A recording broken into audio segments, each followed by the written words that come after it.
Peggy 7.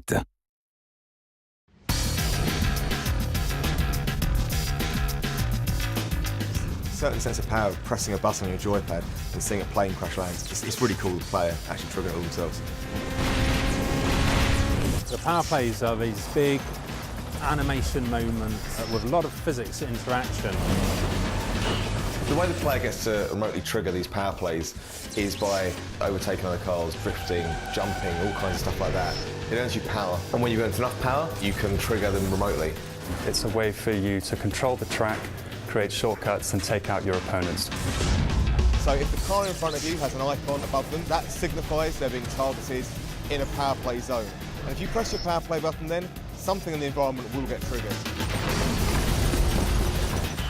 Some of them up to 1.8 kilometres in length of animation that we need to do. Synchronised with that, we need all the audio and the VFX and the changes in the post-processing of the game to give that emotional experience. You've got things like, cars that actually have explosives primed underneath them and get blown across the track, gas stations that can blow up, monorail trains that you can derail with explosions, all the way up to bringing down giant structures like control towers.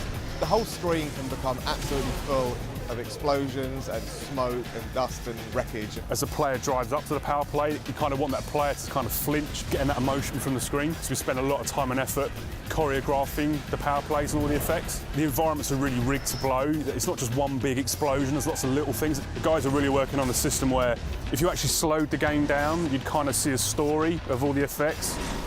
You never know exactly how a lap or a race is going to play out, so sometimes you might not have enough power to trigger some power plays you want in the environment, or sometimes your opponent might trigger it before you get there. So it really does mean that every race and every lap is very different. You can never completely predict what's going to happen when.